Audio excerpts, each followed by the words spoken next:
পৃথিবীতে যখনই বড় কোনো রেভলিউশন হয়, প্রত্যেকটা রেভলিউশনের পরে একটা বই পড়ার রেকমেন্ডেশন বারবার উঠে আসে, যেই বইটা হলো জর্জ অরওয়েলের অ্যানিম্যাল ফার্ম। বাংলাদেশের এই রেভলিউশনের পরেও অনেক মানুষ বলেছেন অ্যানিম্যাল ফার্ম বইটা সবার পড়া উচিত। আমি জানি আপনারা অনেকে হয়তো পড়ার সময় পাবেন না, সো এই ভিডিওটা অ্যানিম্যাল ফার্মের একটা ডিটেইলড রিভিউ। জর্জ অরওয়েল যিনি এই বইটা লিখেছিলেন, তার এই অ্যানিম্যাল ফার্মকে বলা হয় পৃথিবীর সেরা বইগুলোর একটা, এবং এই বইয়ের ডিমান্ড এত ছিল যে সেকেন্ড ওয়ার্ল্ড ওয়ারের পরে 1945-এর পরে এই বই ছাপানোর জন্য এনাফ কাগজ পাওয়া যাইত না, এবং কাগজের শর্টেজ পর্যন্ত হয়ে গিয়েছিল এই বইকে প্রিন্ট করার জন্য। শত শত ভাষায় এই বইয়ের অনুবাদ হয়েছে এবং এই বই অনেক স্কুলেও পড়ানো হয়। এবং এত কিছু শুনে আপনার মনে হতে পারে যে হ্যাঁ, এটা মনে হয় খুব জ্ঞানীদের একটা বই, এটা মনে হয় খুব ইতিহাসের একটা বই। একদমই তাই না। কেতাবি ভাষায় যদি আমি বলি বা অফিসিয়াল নাম যদি বলি, এটা একটা ফ্যান্টাসি বই, বা বাংলায় যদি বলি এটা একটা রূপকথার বই। রূপকথার এই বই কিভাবে এত জনপ্রিয় হলো, প্রত্যেকটা আন্দোলন এবং রেভলিউশনের পরে রূপকথার এই বইয়ের কথা বারবার কেন আসে, জানতে হলে আপনার বুঝতে হবে অ্যানিম্যাল ফার্মের গল্পটা। কাহিনী শুরু ইংল্যান্ডের একটা ফার্মে। জোন্স সাহেব যিনি এই ফার্মের মালিক, তিনি এবং তার বউ মাত্র সারাদিন কাজকর্ম করে ফার্মে ঘুমাচ্ছেন। ঘুমানোর সাথে সাথেই ওই ফার্মের সব পশু পাখি কথা বলা শুরু করলো। ফার্মের সবচেয়ে জ্ঞানী যে শুকরটা, সেই শুকরটা একটা স্বপ্ন দেখেছে এবং এই স্বপ্নের ব্যাপারে সে ফার্মের বাকি সব অ্যানিমালদের জানাইতে চায়। সবাই তাড়াতাড়ি ছুটে আসলো এবং চারিদিকে সাজ রব পড়ে গেল যে গত রাতে শুকর সাহেব একটা স্বপ্ন দেখেছেন এবং এই স্বপ্নের ব্যাপারে সে আমাদের সবাইকে জানাইতে চায়। ঘোড়া আসলো, হাঁস আসলো, মুরগি আসলো, কুকুর আসলো, অন্যান্য শুকররা আসলো, বররা আসলো, যত অ্যানিমাল ছিল ফার্মের ভিতরে, ইভেন ফার্মের উপর দিয়ে যেসব পাখি ওড়াউড়ি করতো, কাক, কবুতর, হাঁস, তারা সবাই আসলে আসলো। সবাই আগ্রহী যে স্বপ্নে আসলে উনি কি দেখছে। তো শুকর সাহেব বলা শুরু করলেন, দেখো বন্ধুরা, আমি অনেক দিন বেঁচেছি, আমি অনেক কিছু দেখেছি জীবনে, এবং আমার মনে হয় না আমি আর খুব বেশি দিন বাঁচবো। আমি মরার আগে তোমাদের কিছু ব্যাপার বলে যাইতে চাই। জীবনের মানেটা আসলে কি চিন্তা করে দেখো। আমরা অ্যানিম্যালরা আমরা জন্মাই, তারপরে আমরা 1 বছর বা অনেক ক্ষেত্রে 6 মাস 7 মাসের মতো একটু আনন্দের জীবন পাই, এবং তারপরে আমাদের যখন পূর্ণ বয়স হয়ে যায় তখন আমরা হয় ফার্মে কাজ শুরু করি, তখন আমাদেরকে বিভিন্ন লেবার পুলের কাজ হিসেবে ইউজ করা হয়। আমরা ঘোড়া হইলে আমাদের উপরে মানুষ চড়ে, আমরা গরু হইলে আমাদের দিয়ে চাষ করায়, এবং আরো আনফরচুনেট যদি আমরা এমন কেউ হই, যেমন মুরগি ফর এক্সাম্পল, তাহলে আমাদের মেরে ফেলা হয় খাওয়ার জন্য। এবং এই সব কিছু কে করে? এই সব কিছু করে মানুষ। মানুষ সবচেয়ে আজাইরা জাতি, মানুষের কোনো ক্ষমতাই নেই, বাট তারপরেও আমাদের উপরে ছড়ি ঘুরায়। তুমি চিন্তা করে দেখো, মানুষ দুধ দিতে পারে না, গরু পারে। মানুষ ডিম পারতে পারে না, মুরগি পারে। মানুষ, যদি আমরা না থাকতাম অ্যানিম্যালরা, তাহলে কিছুই করতে পারতো না, কিন্তু তারপরেও মানুষ আমাদেরকে এভাবে ছড়ির উপর ঘুরায় এবং আমাদের দিয়ে এত কষ্ট করায়। চিন্তা করে দেখো তো, যদি মানুষ না থাকতো, আমরা এত যে ফসল ফলাই, আমরা যে এত চাষবাস করি, পৃথিবীতে যে এত ঘাস, আমরা খেয়ে কোনোদিন শেষ করতে পারতাম না। হাজার হাজার লাখ লাখ কোটি কোটি অ্যানিমালস খুব আরামে থাকতে পারতো যদি মানুষ নামের প্রাণীটা না থাকতো। কেন আমি তোমাদের এগুলা বলছি? তার কারণ এখন সময় এসেছে প্রতিবাদ করার। আমাদের করতে হবে একটা রেভলিউশন। তোমরা কি রেভলিউশন করার জন্য প্রস্তুত? সব অ্যানিমালরা একদম চিৎকার করে ওঠে, হ্যাঁ প্রস্তুত, এবং সবাই খুব উজ্জীবিত হয় যে হ্যাঁ আসলেই তো তাই, এভাবে তো জিনিস চলতে পারে না, আমরা সব করি, মানুষ কেন আমাদেরকে এভাবে শোষণ করবে, আমরা একটা রেভলিউশন করব। এত স্লোগান, চিৎকার, গান বাজনা হয় যে জোন্স সাহেব যিনি ঘুমায় গিয়েছিল, উনি ঘুম তো ভেঙে যায় এবং উনি বন্দুক নিয়ে নিচে নেমে আসে দেখার জন্য যে এত চিল্লাচিল্লি কারা করতেছে। উনি বন্দুক নিয়ে নেমে আসছে, এটা যখন দেখে অ্যানিমালরা, তখন সবাই ছত্রভঙ্গ হয়ে যায় এবং সবাই যার যার মতো করে পালায় যায়, ঘুমায় পড়ে। এভাবে বিপ্লবের প্রথম রাত শেষ হয়, এবং তার ঠিক 3 রাত পরে যেই স্বপ্নটা দেখিয়েছিল সেই শুকর সাহেব মারা যায়। তো শুকর সাহেব মারা গেলেন, কিন্তু উনি যে স্বপ্ন দেখিয়ে গিয়েছিল এই স্বপ্ন কিন্তু এখনো বাস্তব, এবং প্রত্যেক রাতেই গোপন মিটিং হয়, প্রত্যেক সপ্তাহেই গোপন মিটিং হয়। এই যে পুরো ব্যাপারটা যে আমরা একটা আন্দোলন করব, আমরা একটা রেভলিউশন করব, আমরা মানুষের এগেইনস্টে যে নিজেদের মুক্ত করব, এই ব্যাপারটার নাম দেওয়া হয় অ্যানিমালিজম। প্রথম দিকে সব ঠিকঠাক, সবাই একমত যে হ্যাঁ মানুষ অনেক শোষণ করে, মানুষের বিরুদ্ধে আমরা যাব, অ্যানিমালিজমে আমরা সবাই একমত, আমরা চাই স্বাধীন হইতে। বাট কিছুদিন পরে অদ্ভুত প্রশ্ন আসা শুরু হয়। একটা ঘোড়া ছিল, যে ঘোড়াটার চিনি অনেক পছন্দ ছিল ওই ফার্মে। তো ওই ঘোড়াটা একদিন আন্দোলনের ভিতরে জিজ্ঞেস করে যে আচ্ছা, যদি আমরা স্বাধীন হয়ে যাই এবং যদি আমরা সব মানুষকে মেরে ফেলি, তাহলে আমি চিনি কি খেতে পারবো? বাকিরা তখন সবাই বলে যে ধুর, তুই হলি পরাধীন, তুই এখন চিন্তা করতেছিস তুই চিনি খাবি। চিনি খাওয়া সম্ভব না, কারণ চিনি কখনো অ্যানিমালরা ডিরেক্ট বানাইতে পারে না, মানুষের হেল্প লাগে চিনি বানানোর জন্য। চিনি তো সরাসরি মাটির থেকে বা গাছের থেকে হয় না। তো না, তুই চিনি পাবি না, কিন্তু তারপরেও তোর আন্দোলনে সমর্থন দিতে হবে, কারণ আমরা এখন যে গোলটা অ্যাচিভ করার চেষ্টা করতেছি, এটা তোর চিনি খাওয়ার যে আনন্দ ওইটার থেকে অনেক বেশি ইম্পর্টেন্ট। আর একটা খুব সুন্দর মেয়ে পাখি এসে জিজ্ঞেস করে আচ্ছা, আমার গলায় এখন আমি একটা লকেট পরি, এই লকেটে আমার নাম লেখা আছে, যখন আমরা স্বাধীন হয়ে যাব তখনও কি আমি আমার গলায় এই লকেট পরতে পারবো? তখন কি আমি আমার যা ইচ্ছা তাই পরতে পড়তে পারবো? সবাই আবার চিৎকার করে বলে, ধুর, আমরা এখন পরাধীন, আমাদের নাই জীবনের স্বাধীনতা, তুই আসছিস তুই কি পড়তে পারবি না এটা নিয়ে চিন্তা করতে, এগুলো নিয়ে পরে কথা হবে। আপাতত আমাদের গোল একটা, আপাতত আমাদের দফা একটা, আমরা মানুষের থেকে মুক্তি চাই। বিদ্রোহের আগুন পশুদের মধ্যে দানা বাঁধতে থাকে এবং এর মধ্যেই একটা ঘটনা ঘটে। একদিন জোন্স সাহেব রাত্রেবেলা অনেক মদ খেয়ে শহরে ফেরত আসে বাসায়, এবং উনার ফার্মে উনি ফেরত আসার পরে উনি এবং উনার ওয়াইফ ঘুমায় যায়। উনারা ভুলে যায় যে উনারা ওই দিন অ্যানিমালদের কোনো খাবার দেয় নাই। দেখেন ব্যাপারটা, অ্যানিমালরা এমন না যে এক রাত না খেয়ে বাঁচতে পারতো না। হ্যাঁ, এক রাত না খেয়ে ওরা বাঁচতে পারতো, ওদের তেমন কোনো ক্ষতি হইতো না, true. But at the same time এই যে পুঞ্জি ক্ষোভ, এই যে গত 10 বছরের ক্ষোভ, গত 5 বছরের ক্ষোভ, ওদেরকে অনেক কষ্ট করানোর ক্ষোভ, ওদেরকে ঠিকমতো জাস্টিস না দেওয়ার ক্ষোভ, ওদের উপর ন্যায় বিচার না করার ক্ষোভ, এই সব ক্ষোভ মিলে টিলে ওই যে একদিন খাবার দেয় নাই ভুলে, ওই ব্যাপারটায় সব স্ফুলিঙ্গর মতো আঘাত হানে এবং গরুরা ফার্স্টে বের হয়ে আসে দড়ি ছিঁড়ে, যে আমাদেরকে খাবার দেয়নি, এটা কিভাবে হইতে পারে, আমরা এটা মানি না, আমরা রেভলিউশন করব। গরুদের দেখে ঘোড়ারাও বের হয়ে আসে এবং কিছুক্ষণের মধ্যে 10-15 মিনিটের মধ্যে পুরো অ্যানিমাল ফার্মের ভিতরে যত অ্যানিমাল ছিল সবাই বের হয়ে আসে এবং সবাই ওই ফার্মের যে মালিক জোন্স সাহেব তার বাড়ির দিকে দৌড়ানো শুরু করে, যে এই মানুষ কিভাবে আমাদের খাবার না দিয়ে থাকে। বুঝতে হবে আপনাদের, ব্যাপারটা কিন্তু আসলে খাবারের না। এক রাতের খাবারের জন্য এই ক্ষোভ হয় নাই, এক রাতের খাবারের জন্য এই আন্দোলন হয় নাই। অনেক দিন ধরে যে অ্যানিমালিজম চলতেছিল, অনেক দিন ধরে যে বিদ্রোহ চলতেছিল, সেইটার শেষ পরিণতি হইল এই আন্দোলনটা।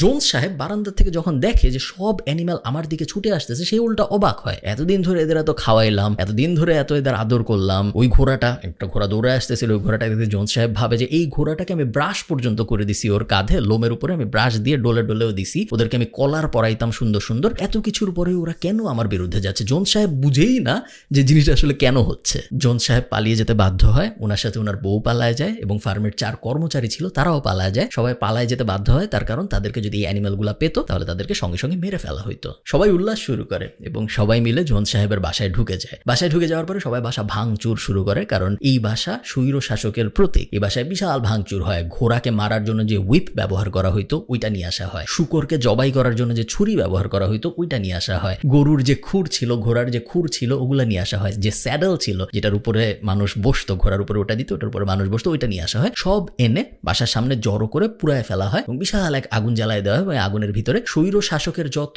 আলামত ছিল, এই সব ছুরি টুরি ইত্যাদি ইত্যাদি সবকিছু পুড়ায় ফেলা হয়, কারণ এখন অ্যানিমাল ফার্ম স্বাধীন হয়েছে।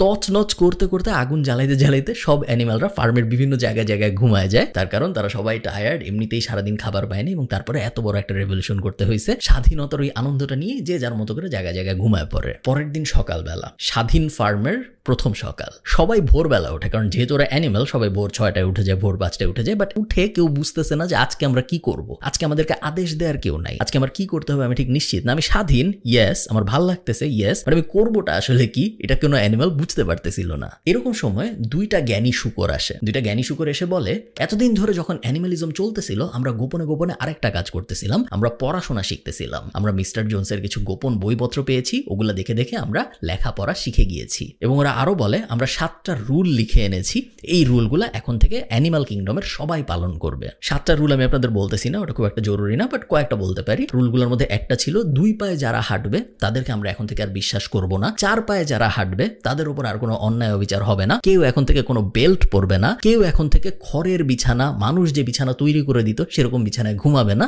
ইত্যাদি ইত্যাদি। যাই হোক, এরপর আরো 1-2 দিন কেটে যায় এবং ফার্মে প্রথম সমস্যা দেখা দেয়। গরুগুলা যাদের দুধ দোয়ানো হয় নাই 2 থেকে 3 দিন, তারা কষ্ট পাওয়া শুরু করে, কারণ এখন দুধ দোয়ানোর জন্য কোনো মানুষ নাই। অনেক কষ্টে শুকররা ঘোড়ারা পরামর্শ করে টোরে কোনো না কোনোভাবে দুধ দোয়ানো পসিবল হয় এবং 5 বালতি দুধ পাওয়া যায়। এখন প্রশ্ন হলো, এই দুধ নিয়ে কি করবো আমরা? আগে তো জোন্স সাহেব দুধ নিয়ে যেত বিক্রি করার জন্য, বাট এখন তো অ্যানিমালরা তো আর বিক্রি করতে পারবে না মানুষের কাছে দুধ। দুধ ওইভাবে 5 বালতি রেখে দেওয়া হয়, রেখে দিয়ে সবাই যে যার মতো করে ওই দিনের কাজে চলে যায়। সারাদিন কাজ বাজ করে ফেরত আসার পরে কয়েকজন নোটিস করে যে ওই 5 বালতি দুধ আসলে নাই। আশপাশে জিজ্ঞেস করা হয় যে এই 5 বালতি দুধের কি হইলো, সকালে যে দুধ দোয়ানো হইলো ওটা আসলে গেল কই? কেউ কোনো সদুত্তর দিতে পারে না যে দুধটার আসলে কি হয়েছে। যাই হোক, এভাবে দিন চলতে থাকে, সবাই আগের মতোই কাজকর্ম করতে থাকে, প্রতিদিন সবাই চাষবাস করে, বাট এখন করতেছে নিজের জন্য। আগে করতে হইতো মানুষের জন্য, এখন আর মানুষের ঝামেলা নেই, এখন সবাই চাষবাস যা করতেছে সবকিছু করতেছে নিজেদের জন্য। অনেক কষ্ট হচ্ছে, কারণ অনেক মেশিন আছে যেগুলো মানুষ ছাড়া চালানো সম্ভব না, অনেক প্রসেস আছে যেগুলো আসলে জোন্স সাহেব এবং তার দল না থাকলে নিজেদের পক্ষে অ্যানিমালদের মধ্যে করা সম্ভব না। বাট তারপরেও কেউ একবারও ভুলেও বলে না যে আগের সময়টাই ভালো ছিল, মিস্টার জোন্সের শাসনামলী ভালো ছিল, এখন আমরা খারাপ আছি, এটা কেউ ভুলেও বলে না। বিভিন্ন সমস্যা সমাধানের জন্য বিভিন্ন কমিটি গঠন করা হয়। হয়, দুধ দোয়ানো কমিটি, ডিম কমিটি ইত্যাদি ইত্যাদি, যাদের কাজ হলো স্পেসিফিক প্রবলেমটা যেন আর একটু ইজ করা যায়, একটু সহজে সলভ করা যায়, এই ব্যাপারগুলো নিয়ে কাজ করতে। প্রত্যেকটা কমিটি চালানোর জন্য চাঁদা তোলা শুরু হয় এবং এই চাঁদা দেয় সাধারণ অ্যানিম্যালরা। একদিন এক ঘোড়া কাজ করে ফেরত আসতেছিল এবং ফেরত আসার সময় সে দেখে একটা শূকর, ওই যে জ্ঞানী 2 শূকর ছিল তাদের মধ্যে একজন এক বালতি দুধ নিয়ে হেঁটে হেঁটে একটা ঘরের দিকে যাচ্ছে। তো ঘোড়াটা ওর পিছন পিছন যায় এবং ও দেখে যে এই শূকরটা আসলে খড়ের সাথে এই দুধ মিশায় খায়। সবাই রাগ হয়ে যায় যে এতদিন ধরে তো কেউ বুঝতো না যে দুধ আসলে কই যাইতো, বিভিন্ন সময় দুধ হারায় যাইতো, এবং এখন দেখা যায় যে এই দুধ আসলে শূকররা, যে 2 জ্ঞানী শূকর ছিল যাদের পড়ালেখা আছে, তারা খড়ের সাথে মিশায় নিজেরা খেয়ে ফেলতো। সবাই অনেক রেগে যায় এবং 2টা শূকরকে জিজ্ঞেস করা হয় একদম মাঝখানে বসায় যে তোমরা দুধ চুরি করতেছিলা কেন? শূকরগুলা চিৎকার করে বলে যে তোমাদের কি মনে হয় আমরা দুধ চুরি করতেছিলাম আমাদের জন্য? না, একদমই না, আমাদের দুধ খাইতে ভালোও লাগে না, তারপরেও আমরা দুধ খাই কারণ দুধ খেলে ব্রেইন ভালো হয়, এবং আমাদের ব্রেইন যদি ভালো না হয় তাহলে আমরা জোনসের এই ফার্ম শাসন করতে পারবো না, আমরা জোনসের এই ফার্ম চালাইতে পারবো না, এবং আমরা যদি দুধ না খাই, আমরা যদি আমাদের ব্রেইন ভালো না করি, আমরা যদি এই ফার্ম চালাইতে না পারি, তাহলে আবার জোনসই ফেরত আসবে। তোমরা কি এটা চাও যে আবার জোনস ফেরত আসুক? সবাই চিৎকার করে বলে না, তা আমরা চাই না। তখন শূকররা বলে তাহলে আমাদের এই দুধ খেতে দিতে হবে, আমরা নিজেরাও দুধ খেতে চাই না, বাট তারপরেও আমাদের দুধ খেতে হবে তোমাদের ভালোর জন্য। সবাই মোটামুটি মেনে রাজি হয়ে যায়। আশপাশের ফার্মে, ওখানে কিন্তু পাশাপাশি অনেকগুলো ফার্ম ছিল, সো জোনসদের একটা ফার্ম, তার পাশে আর একটা ফার্ম, তার পাশে আরেকটা ফার্ম, ইংল্যান্ডে অনেকগুলো ফার্ম পাশাপাশি। আশপাশের ফার্মে আস্তে আস্তে খবর যাওয়া শুরু করে, পাখিরা কবুতররা খবর নিয়ে যায় যে ওই ফার্ম স্বাধীন হয়ে গেছে। আশপাশের ফার্মের মালিকরা একটু টেনশনে পড়ে যায় যে ওই পাশের ফার্ম স্বাধীন হয়ে গেছে, আমাদের ফার্মে যে অ্যানিম্যালরা আছে এরা যদি বিদ্রোহ করে তাহলে কি হবে? সে এই ফার্মের মালিকগুলা একটা বুদ্ধি করে যে আচ্ছা আমরা আমাদের অ্যানিম্যালদের সামনে আবল তাবল গল্প করব, এবং এই ফার্মের মালিকরা গল্প করা শুরু করে যে ওই যে পাশের ফার্ম যেটা স্বাধীন হয়েছে ওই ফার্মে এখন খুব বাজে অবস্থা, ওই ফার্মে এখন কোনো আইন কানুনের ব্যবস্থা নাই, অ্যানিম্যালরা নিজেরাই নিজেদের মাংস খাচ্ছে, যে যার সাথে পারতেছে মারামারি করতেছে, ওখানে রেপ হচ্ছে, ওখানে খুনাখুনি হচ্ছে, ওখানে আগুন জ্বালানো হচ্ছে। ভাগ্যিস আমাদের ফার্মে এরকম হচ্ছে না। অ্যানিম্যালদের শোনায় শোনায় এই ফার্মের মালিকরা নিজেরাই এগুলো বলতে থাকে যাতে করে ওদের নিজেদের ভিতরে কোনো দাঙ্গা ফ্যাসাদ না বাঁধে। এভাবে চলতে থাকে এবং হঠাৎ করে একদিন একটা কাহিনী হয়। জোনস সাহেব তার যে 4 কর্মী নিয়ে পালায় গেছিল, তারা 5 জনই আবার ফার্মে ব্যাক করে এবং যুদ্ধ করতে বন্দুক টন্দুক নিয়ে ওরা ফার্মের ভিতরে ঢুকে যায়। জ্ঞানী যে 2 জন শূকর ছিল তারা এটা আগে থেকেই প্রেডিক্ট করতে পেরেছিল যে হ্যাঁ আবার একটা যুদ্ধ বাঁধবে, এবং জোনসের বাসায় নেপোলিয়নের কিছু বই ছিল, এই বইগুলোও জ্ঞানী শূকররা পড়ছিল, ওরা যুদ্ধের ব্যাপারেও মোটামুটি বুঝতো। অ্যানিম্যালরা সবাই অ্যাটাক করে, মাত্র 5 জন ওরা, বদলে এই পাশে হাজার হাজার অ্যানিম্যাল। ওরা জিততে পারে না, ওরা পালায় যায়, বন্দুক টন্দুক ফেলে পালায় যায়, এবং পুরা একটা মুক্তিযুদ্ধের মতো সিচুয়েশন হয় এবং ফার্ম আবার অ্যানিম্যালদের দখলে আসে। ওদের দখলেই ছিল, একটা যুদ্ধ হয় এবং তারপরে আবার ওরা দখল নেয়। এই যুদ্ধটায় যারা আহত হয় তাদেরকে সার্টিফিকেট দেওয়া হয়, তাদেরকে মেডেল দেওয়া হয় এবং তাদেরকে আলাদা সিটিজেন, স্পেশাল সিটিজেন হিসেবে গণ্য করা হয়, কারণ তারা মুক্তিযুদ্ধ করছে। আবার কিছুদিন এভাবে চলে এবং তারপরে আরেকটা অদ্ভুত ব্যাপার দেখা যায়। যে জ্ঞানী 2 জন শূকর ছিল, দেখা যায় যে এরা নিজেরাই অনেক ব্যাপারে একমত হইতে পারে না। একজন বলে যে আগে যখন জোনস ছিল তখন আমাদের ইলেকট্রিসিটি ছিল, রাত্রের বেলাও লাইট থাকতো, বাইরের থেকে কোনো অ্যানিমেল এসে আমাদের অ্যাটাক করতে পারতো না, আমাদের আবার ইলেকট্রিসিটি দরকার। ইলেকট্রিসিটির জন্য আমরা কি করবো? আমরা একটা উইন্ড মিল বসাবো, একটা বাতাস বিদ্যুৎ কেন্দ্র বসাবো একদম ফার্মের মাঝখানে, এবং তারপরে আমাদের আবার ইলেকট্রিসিটি আসবে। ও বইপত্র নিয়ে আসে যে জোনসের লাইব্রেরি থেকে, যে কিভাবে আবার উইন্ড মিল বানাইতে হয় এই বিষয়ে। অন্য শূকর বলে ধুর, আমরা হইলাম অ্যানিমেল, আমরা উইন্ড মিল দিয়ে কি করবো? আমাদের রাত্রেবেলা কোনো কাজ নেই, লাইট লাগবে না, রাত্রে হইলে আমরা ঘুমায় যাব। আবার 2 জন শূকরের মধ্যে একজন শূকর বলে যে এখন তো মানুষ নাই, এখন আমাদের অত কাজকর্ম নাই, এখনো আমরা কেন সপ্তাহে 6 দিন কাজ করি? আমরা রবিবার বাদ দিয়ে বাকি 6 দিনই কাজ করতেছি, যদিও আমাদের 6 দিন কাজ করার এখন কোনো প্রয়োজন নেই, এত খাবারের অ্যাবান্ডেন্স দিয়ে, এত বেশি খাবার দিয়ে কি হবে? আমরা কাজ করি, আমরা সপ্তাহে 3 দিন কাজ করবো এবং বাকি 4 দিন কাজ করবো না। অন্য শূকরটা বলে ধুর, আমরা হলাম অ্যানিম্যাল, আমাদের কাজ করতে হবে প্রত্যেকদিন ভোর থেকে রাত পর্যন্ত, এটাই আমাদের জীবন, এটা না করলে কিভাবে হয়? আমরা 6 দিনই কাজ করবো, আগের নিয়মেই সব চলবে, মাত্র 1 দিন আমরা ছুটি নিব। এত ডিসএগ্রিমেন্ট হয় এই 2 শূকরের মধ্যে যে ফাইনালি ডিসাইড হয় যে আচ্ছা একটা ভোট হোক, একটা ইলেকশন হোক, একটা ভোট হোক, একটা নির্বাচন হোক, এবং নির্বাচনের মাধ্যমে এই 2 শূকরের মধ্যে একজন শূকরকে আমরা নির্বাচিত করব, পুরো অ্যানিম্যাল সমাজ তার কথা আমরা শুনবো, কারণ এত ডিসএগ্রিমেন্টের মধ্যে একটা ফার্ম চলতে পারে না। ইলেকশনের ব্যবস্থা হয়, চারদিকে বিশাল মিটিং, মিছিল, স্লোগান, 2 জনই নিজেদের মতো করে ক্যাম্পেইন করতেছে, 2 জনই সব অ্যানিম্যালদের বলতেছে তাদের কেন ভোট দেওয়া উচিত, সাজ রব অবস্থা। ভোটের দিন একটা খুব বাজে ব্যাপার হয়। ভোটের দিন 2 জন শূকর ফাইনাল ভাষণ দেয় নিজেদের, এবং নিজেদের ফাইনাল ভাষণ দেওয়ার পরে একটা শূকর বুঝে যে ও আসলে জিতবে না, কারণ অন্য জনের ভাষণের পরে যে পরিমাণ চেয়ার, তালি, হাততালি ইত্যাদি হয়েছে, ওর সময় ওটা হয়নি। ও যেটা করে, ওর অনুগত 4টা কুকুর ছিল, ওই 4টা কুকুরকে অন্য শূকরটার পিছনে লেলায় দেয়। ওরা ধাওয়া করে ওকে মারার জন্য, পেলে একদম মেরেই ফেলতো। শূকরও পালানো শুরু করে এবং কোনো মতে জান নিয়ে শূকর ফার্ম টপকায় দেওয়ালে পাশের ফার্মে চলে যায়। কোনো মতে ওই প্রধানমন্ত্রী পদপ্রার্থী যান নিয়ে বাঁচে। এরপরে তো আর ইলেকশনের কিছু নেই, কারণ ইলেকশনের যে 2 ক্যান্ডিডেট ছিল তার মধ্যে এক ক্যান্ডিডেট পালায় গেছে, অন্যজন বিনা ভোটে প্রধানমন্ত্রী নির্বাচিত হয়। সবাই অবাক হয়ে দেখে আগে যেই কুকুরগুলা জোনসের সাথে ঘুরতো, জোনসের সাথে হাঁটাহাঁটি করতো, জোনসের সাথে হাঁটার সময় লেজ নাড়াইতো, সেই সেম কুকুরগুলা, সেই সেম 4টা কুকুর এখন এই নতুন প্রধানমন্ত্রীর সাথে সারাদিন হাঁটে। নতুন প্রধানমন্ত্রী যেখানে যায় সেখানেই ওরা যায়, সারাক্ষণ ওদেরও নতুন প্রধানমন্ত্রীকে দেখলেই লেজ নড়ে। এর মধ্যে নতুন প্রধানমন্ত্রী ওই ব্যাপারটা রিয়ালাইজ করে যে এই যে সবার সামনে 4টা কুকুর দিয়ে অন্য প্রধানমন্ত্রী পদপ্রার্থীকে ধাওয়া করে একদম মেরে ফেলার মতো অবস্থা করলাম, এটা উচিত হয় নাই। সো কাঠবিড়ালির একটা দলকে দায়িত্ব দেওয়া হয় সাধারণ জনগণকে বোঝাইতে যে এটা কেন করা হয়েছে। এই কাঠবিড়ালির দল বিভিন্ন অ্যানিমেলের গ্রুপের কাছে যায়, যে বলে যে দেখো আসলে প্রধানমন্ত্রী এটা করতো না, কিন্তু প্রধানমন্ত্রীর কাছে গোপন খবর ছিল যে অন্য যে পালায় গেছে যেই শুকর, ওর সাথে জোনসের গোপন আতাত হয়েছিল এবং ওরা ঠিক করছিল যে এই ফার্মটাই আবার জোনসকে ফেরত দিয়ে দেওয়া হবে। অনেক গোপন ইনফরমেশন আছে যেগুলোর ব্যাপারে তো তোমরা সাধারণ অ্যানিমেলরা জানবা না, বুঝবা না, এগুলো শুধুমাত্র যারা পড়াশোনা জানে তারাই বুঝবে। আমাদের প্রধানমন্ত্রী এগুলো জানতো এবং উনি অনেক কষ্টের পরেও এরকম একটা ব্যবস্থা নিছে যাতে করে আমাদের ফার্মটা বাঁচানো যায়। আমাদের প্রধানমন্ত্রীর ক্ষমতার কোনো লোভ নেই, উনি ক্ষমতা চায়ও না, উনি প্রধানমন্ত্রী হইতে চায়ও নাই, উনি সব কিছু করছে শুধুমাত্র তোমাদের জন্য, শুধুমাত্র তোমাদের ফার্মকে বাঁচানোর জন্য। অনেকে এই কাহিনী মানে, অনেকে কাঠবিড়ালিদের কথা বিশ্বাস করে, অনেকে বিশ্বাস করে না। যারা বিশ্বাস করে না দেখা যায় আস্তে আস্তে তারা নাই হয়ে যাচ্ছে। এক রাতে সবাই ঘুমায়, সকালবেলা উঠে দেখা যায় তাদের অনেকে নাই, আরেক রাতে সবাই ঘুমায়, উঠে দেখা যায় অনেকে নাই, এবং আস্তে আস্তে যারা মানে না এরকম মানুষের সংখ্যা কমা শুরু করে।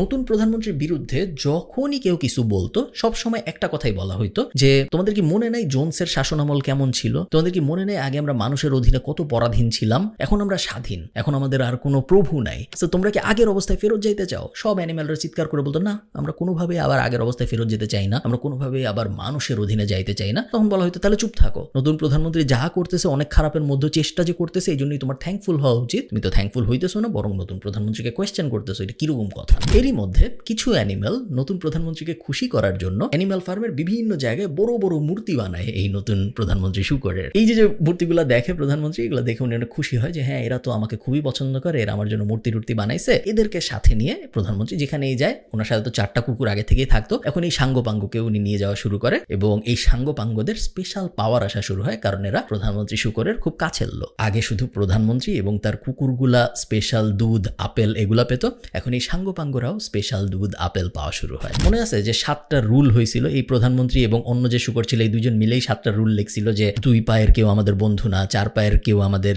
শত্রু না, আমরা কখনো মানুষের দেয়া বিছানায় ঘুমাবো না, ইত্যাদি ইত্যাদি। নতুন প্রধানমন্ত্রী ঠিকই যে জোনসের বাসায় ওঠে এবং জোনসের বেডরুমে ঘুমানো শুরু করে। অনেকে বলে যে আচ্ছা আমাদের সংবিধানে তো ছিল আমরা কখনো মানুষের দেওয়া বিছানায় ঘুমাবো না, তাহলে নতুন প্রধানমন্ত্রী কেন যায় এরকম জোনসের বেডরুমে যায় ঘুমাইতেছে? আবারও কাঠবিড়ালিদের দায়িত্ব দেওয়া হয় আবল তাবল বোঝানোর জন্য। কাঠবিড়ালিরা যে সাধারণ মানুষকে বোঝায় যে প্রধানমন্ত্রীর কোনো ইচ্ছা নাই এরকম বিছানায় ঘুমানোর, প্রধানমন্ত্রী ঘুমাচ্ছে এইসব বিছানায় কারণ এরকম বিছানায় ঘুমাইলে পিঠটা সুন্দর থাকে, যদি পিঠটা সুন্দর থাকে তাহলে ওনার বডিটা স্ট্রেংথি থাকে এবং বডিতে যদি অনেক শক্তি থাকে তাহলে উনি সামনে যে বিপদ আসতেছে, আবার জোনস আসবে, আবারও যুদ্ধ হবে, ওইসব বিপদের জন্য মোকাবেলা করতে হবে। মোকাবেলার জন্য শক্ত বডি দরকার এবং অনেক পড়াশোনা দরকার। এই জন্যই আসলে উনি বিছানায় ঘুমাচ্ছে। ওনার নিজেরও বিছানায় ঘুমাইতে খুব একটা ভালো লাগে না, জাস্ট তোমাদের জন্যই উনি বিছানায় ঘুমাচ্ছে। কঠিন একটা শীতকাল আসে এরপরে এবং খাবারের অনেক শর্টেজ দেখা যায়, অ্যানিমেলদের মধ্যে অনেকে মারা যায়, অনেকের বিভিন্ন ধরনের অসুখ হয়, সব মিলায় খুব বাজে একটা অবস্থার সৃষ্টি হয়। সবাই প্রধানমন্ত্রীর সাথে কথা বলতে চায় যে প্রধানমন্ত্রী এরকম একটা বাজে অবস্থা, আমাদেরকে বাঁচানোর জন্য আপনি কিছু করেন। কিন্তু যখনই কেউ প্রধানমন্ত্রীর সাথে কথা বলতে যায়, প্রধানমন্ত্রী তখন জোনসের বাসায় থাকে, ওই বাসার প্রত্যেকটা দরজায় একটা করে কুকুর গার্ড বসানো এবং কেউ প্রধানমন্ত্রীর কাছে কাউকে যেতে দেয় না এবং বলা হয় প্রধানমন্ত্রী পড়াশোনা নিয়ে অনেক বিজি আছেন, প্রধানমন্ত্রী এখন কারোর সাথে দেখা করতে পারবেন না।